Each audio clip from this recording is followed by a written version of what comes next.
So last class हमने बात की थी डेविएशन बाय प्रिज्म, ठीक है। और हमने डेविएशन के लिए एक्सप्रेशन ड्रॉ किया था जो कि कितना था, delta equal to I1 plus I2 minus A, जहाँ ए क्या था, angle of prism, I1 and I2 में से क्या था, ये क्या था, angle of incidence, angle of emergence, ठीक है। अब इसमें हम जो है, अब नेक्स्ट जो है हमारा टॉपिक वो है, अब हम कर्व प्लॉट करेंगे किस किस के versus, angle of incidence versus angle of deviation, क्योंकि आप इस फॉर्मूले के अकॉर्डिंग देख सकते हैं जो एंगल ऑफ डेविएशन वो डिपेंड्स कर रहा है angle of incidence and angle of emergence, ठीक है। क्योंकि एंगल ऑफ प्रिज्म तो आपका ए जो है वो तो आपका चेंज होगा नहीं, क्योंकि प्रिज्म जो है आपका हार्ड होता है तो उसको तो आप चेंज नहीं कर सकते, ठीक है। तो चेंज क्या होगा, I1 एंड I2 के अकॉर्डिंग डेल्टा जो है वो चेंज होता है। तो अब वो डेल्टा किस तरीके से चेंज होगा उसी के लिए हम ग्राफ प्लॉट करेंगे और उसी में हम निकालेंगे, फाइंड करेंगे angle of minimum deviation. Angle of minimum deviation जो कि ये बताता है कि जो मिनिमम डेविएशन है वो कब होगी, कब प्रोड्यूस होगी, ठीक है। तो उसके लिए हमने एक ग्राफ प्लॉट किया है। इसमें आपका इधर इस साइड है angle of incidence, sorry angle of deviation, इस तरफ है एंगल ऑफ इंसिडेंस। तो ये ग्राफ क्या होता है, जैसे जैसे एंगल ऑफ इंसिडेंस आप इंक्रीज करते हैं तो जो एंगल ऑफ डेविएशन है वो क्या होता है, फर्स्ट क्या करता है, वो डिक्रीज करता है और एक मिनिमम वैल्यू तक पहुंच जाता है। और उसके बाद अगर आप एंगल ऑफ इंसिडेंस बढ़ाते हैं तो वो क्या होता है, एंगल ऑफ डेविएशन बढ़ने लगता है। तो यहाँ पर ये जो मिनिमम जो होता है डेविएशन होता है, जिस वैल्यू पे मिनिमम डेविएशन होता है वो होता है आपका एंगल ऑफ मिनिमम डेविएशन। और जनरली ये जो वैल्यू होती है ये जब मिलती है जब angle of incidence and angle of emergence दोनों इक्वल हो, यानी I1 इक्वल टू I2 हो, ठीक है। तो ये कंडीशन है for the minimum deviation. For minimum deviation I1 and I2 equal होते हैं, ठीक है। और I1 एंड I2 इक्वल होते हैं तो R1 एंड R2 भी क्या होंगे, इक्वल होंगे स्नेल्स लॉ के अकॉर्डिंग, ठीक है। तो ये कंडीशन है फॉर मिनिमम डेविएशन के लिए, ठीक है। तो इसमें अगर हम इस कर्व से देखें तो क्या ऑब्जर्वेशन आ रही है, as angle of incidence increases angle of deviation first decreases and after attaining a certain minimum value it increases and the least value of angle of deviation is known as angle of minimum deviation, जिसको delta M से represent करते हैं, ठीक है, angle of minimum deviation. तो condition क्या है for angle of the for the minimum deviation की कंडीशन क्या है, डेल्टा जो है डेल्टा एम के इक्वल होगा कब, जब I1 इक्वल टू I2 हो and R1 equal to R2 हो, ठीक है। तो ये आपका condition for the minimum deviation की कंडीशन है। अब जो है नेक्स्ट हम जो है जो आपका जो लेंस कह रहा हूँ मैं, प्रिज्म जो है उसका जो ग्लास है उसका जो रिफ्रैक्टिव इंडेक्स है उसके लिए हम फॉर्मूला टाइप करेंगे। तो नेक्स्ट टॉपिक है formula for the refractive index of material of prism. तो हमने ये प्रिज्म कंसीडर किया था हमने लास्ट वीडियो में। तो फॉर एग्जांपल इस प्रिज्म का जो रिफ्रैक्टिव इंडेक्स है वो आपने म्यू लेट कर लिया है। अगेन मैंने आपको पहले एन से सिंबल बताया था, लेकिन ये प्रिज्म वाले फॉर्म में है जनरली म्यू से रिप्रेजेंट करते हैं। रिफ्रैक्टिव इंडेक्स का जो सिंबल म्यू जो है, ठीक है, हम यहाँ पर प्रिज्म में जनरली म्यू आपका यूज किया जाता है। तो आपको कंफ्यूज नहीं होना है, आपको बस उसके नाम से तो आपको पता ही कि व्हाट इज रिफ्रैक्टिव इंडेक्स, चाहे आप उसको एन से रिप्रेजेंट करें चाहे आप उसको म्यू से रिप्रेजेंट करें। तो इस यहाँ पर हम उसको म्यू से करेंगे, ठीक है, क्योंकि आपको ज्यादातर बुक्स में वो म्यू से ही मिलेगा, ठीक है। तो आपका हमने फॉर एग्जाम्पल मान लिया कि जो प्रिज्म है आपने उसको एयर में रखा हुआ है, यानी दोनों साइड मीडियम एयर है और इसका जो ग्लास है उसका रिफ्रैक्टिव इंडेक्स म्यू है, वो किसके रिस्पेक्ट में, एयर के रिस्पेक्ट में। आपको पता है जो रिफ्रैक्टिव इंडेक्स हम कंसीडर करते हैं वो किसके रिस्पेक्ट में करते हैं, एयर के रिस्पेक्ट में। तो अगर प्रिज्म आपका प्लेस्ड है एयर में और म्यू जो है refractive index of material of the prism respect to air, then from Snell's law में अगर हम देखें तो यहाँ पर लॉज ऑफ रिफ्रैक्शन दो सरफेस पे हो रहा है, मतलब दो सरफेस पे रिफ्रैक्शन हो रहा है, इस सरफेस पे भी हो रहा है AB पे और AC पे भी हो रहा है। तो अगर इन दोनों के लिए हम लॉज ऑफ रिफ्रैक्शन में स्नेल्स लॉ को यूज करें तो स्नेल्स लॉ क्या कहेगा इसके अकॉर्डिंग, ध्यान से देखेंगे। तो स्नेल्स लॉ के अकॉर्डिंग क्या आएगा आपके पास, अगर रिफ्रैक्टिव इंडेक्स म्यू है तो स्नेल्स लॉ क्या कहता है, sine incident angle upon sine of refracted angle. ये कौन से सरफेस के लिए लिया है, इस सरफेस के लिए इंसिडेंट एंगल ये है, रिफ्रैक्टेड एंगल ये है। तो sine I upon sine I1 upon sine R1। Same अगर मैं बात करूं फॉर सेकेंड सरफेस की बात करें, इस वाले सरफेस की बात करें तो सेकेंड सरफेस के लिए हम देखें तो उसके लिए भी क्या होगा, सेम रूल हम अप्लाई करेंगे। तो क्या होगा, साइन I अपॉन साइन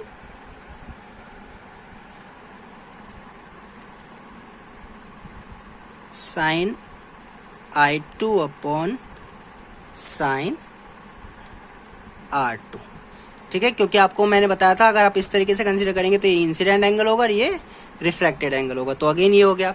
अब लेकिन जो हमने लास्ट डेरिवेशन की थी उसमें आपने क्या देखा था, कुछ फॉर्मूले निकल के आए थे। पहला फॉर्मूला क्या था कि जो R1 प्लस R2 है उसकी वैल्यू कितनी होती है, एक इक्वल होती है।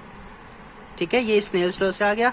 ये आपने ऑलरेडी आपने फाइंड किया हुआ है कि R1 प्लस R2 की वैल्यू किसके इक्वल होती है, एक इक्वल होती है। और डेल्टा जो होता है वो किसके इक्वल होता है,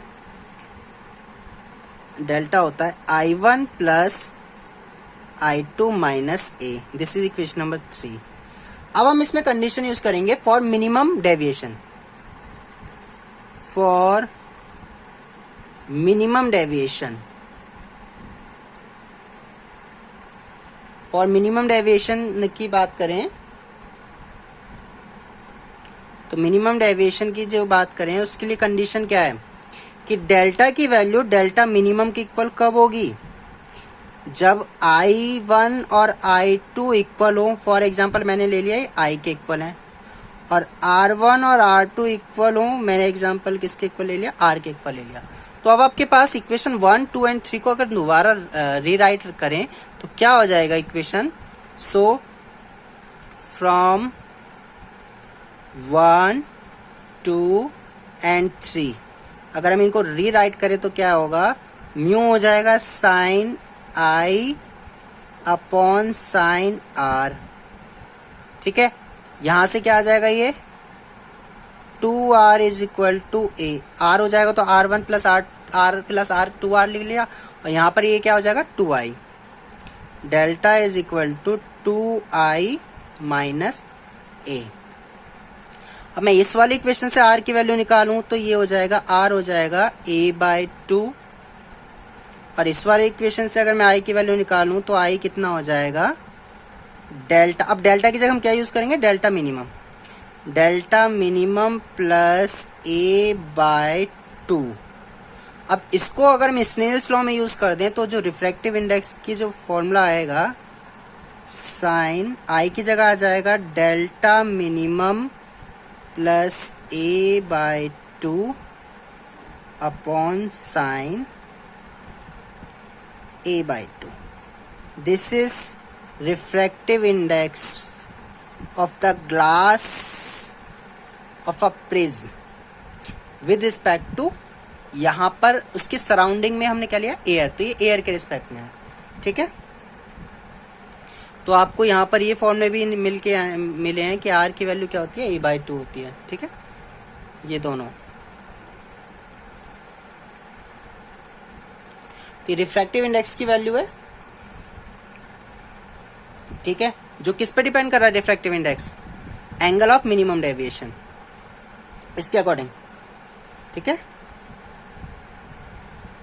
दैट मीन्स रिफ्रैक्टिव इंडेक्स की जो एंगल ऑफ डेविएशन जो है मिनिमम डेविएशन, वो रिफ्रैक्टिव इंडेक्स पे भी डिपेंड करता है। ठीक है, तो उसके लिए हमने यहाँ पर ड्राइव कर लिया फॉर्मूला।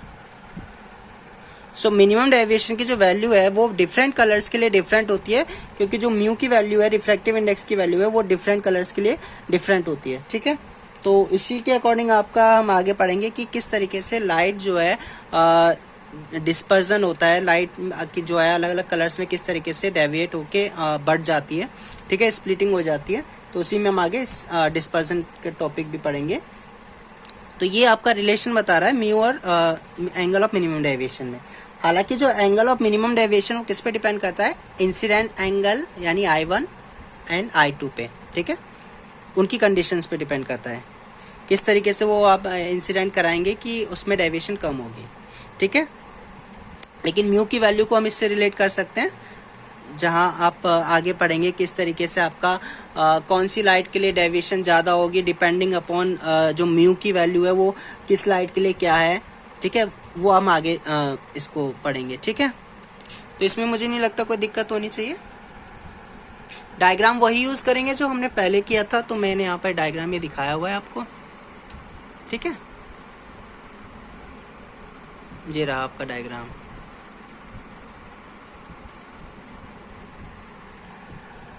अभी जो हमने रिफ्रैक्टिव इंडेक्स के लिए फॉर्मूला ड्राइव किया है, इसी में हम एक और कंडीशन यूज करेंगे जो नेक्स्ट टॉपिक को हमारा जो नेक्स्ट टॉपिक है उसी पे बेस्ड है। वो क्या है? Deviation produced by a prism of small angle, that means when a prism is thin prism. तो क्या कंडीशन होगी? अगर थिन प्रिज्म होगा तो उस केस में जो उसका प्रिज्म एंगल है वो क्या होगा? ऑब्वियस सी बात है, स्मॉल होगा। और अगर प्रिज्म का एंगल स्मॉल होगा यानी ए की वैल्यू कम होगी, तो इस वाले फॉर्मूले के अकॉर्डिंग आपका डेल्टा जो है, डेविएशन की जो वैल्यू है वो भी क्या होगी? कम ही होगी। ठीक है, तो उस केस में हम अगर फॉर्मूला देखें तो उसकी वैल्यू क्या होगी वो हम देख लेते हैं। ठीक है, सो फॉर थिन प्रिज्म ए की वैल्यू क्या होगी? स्मॉल होगी। ठीक है, जब ए की वैल्यू स्मॉल होगी तो एंगल ऑफ डेविएशन भी क्या होगा? डेल्टा भी क्या होगा आपका? स्मॉल होगा। सो इस कंडीशन को यूज करने के लिए हम क्या कर सकते हैं? जब ये स्मॉल होगा तो साइन थीटा को नियरली थीटा ले सकते हैं। तो अभी आपने थोड़ी देर पहले जो फॉर्मूला पढ़ा था म्यू का, म्यू क्या पढ़ा था आपने? रिफ्रैक्टिव इंडेक्स क्या था? Sine of A plus delta M by 2 upon delta A by 2। अब ये भी स्मॉल है, ये भी स्मॉल है, यानी ये दोनों स्मॉल हैं। ठीक है तो ये एंगल ऑफ डेविएशन ही, वो तो मिनिमम वैल्यू है इसलिए हमने इसको एम लिखा हुआ है। ठीक है, दोनों स्मॉल है तो साइन में का जो यानी एंगल है थीटा वो भी स्मॉल है। तो उस कंडीशन में हम ये कंडीशन यूज करें, यानी अगर मैं साइन को अब हम ऐसे लिख सकते हैं,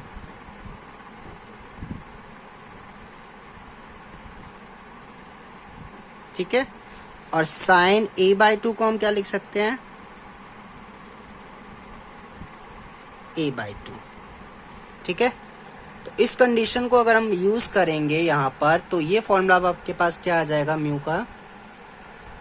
ए plus delta M by 2 and A by 2।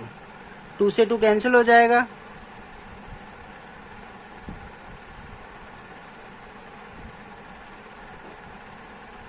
Multiply कर लेते हैं, क्रॉस मल्टीप्लाई, तो ये आ जाएगा म्यू इधर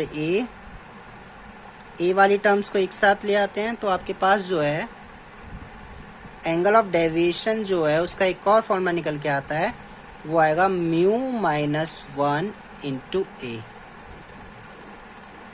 but this formula is valid only for thin prism.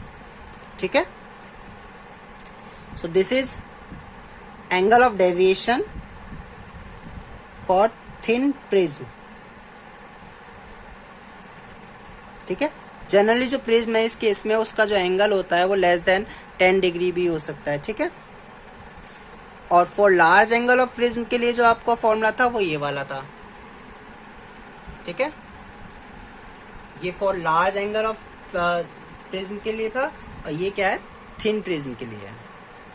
तो आपको कंफ्यूज नहीं हो रहा है, न्यूमेरिकल्स अगर आते हैं तो आपको ये फाइंड करना है कि वो प्रिज्म में जो एंगल ऑफ प्रिज्म दे रखा है वो आपका स्मॉल है, ठीक है, या लार्ज वैल्यू है, उसके अकॉर्डिंग आपको फॉर्मूला ड्राइव करना है, फॉर्मूला यूज करना है। ठीक है, रिफ्रैक्टिव इंडेक्स फाइंड करने के लिए या फिर angle of prism find minimum deviation find करने के लिए।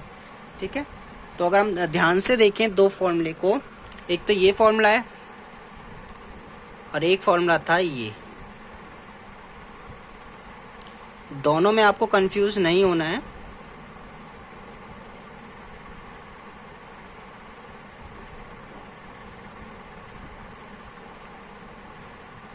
ये रिलेशन क्या है? म्यू डेल्टा एम और ए के बीच, ये भी सेम रिलेशन है, but this is for thin prism. ठीक है, यानी एंगल ऑफ प्रिज्म जब स्मॉल हो, और ये किसके लिए है? Large angle of prism. ठीक है, लार्ज एंगल ऑफ प्रिज्म। ठीक है, और इस केस में क्या है? इस केस में एंगल ऑफ प्रिज्म क्या है? स्मॉल है। Angle of prism is small. Small भी ना कह के हम क्या कह सकते हैं? Very small. ठीक है, तो दो फॉर्मूले में कंफ्यूज नहीं होना है आपको। ये फॉर जब आपका प्रिज्म एंगल स्मॉल हो और ये आपका जब लार्ज हो। तो ये आपका नया टॉपिक था जो हमने कवर कर लिया है, ठीक है।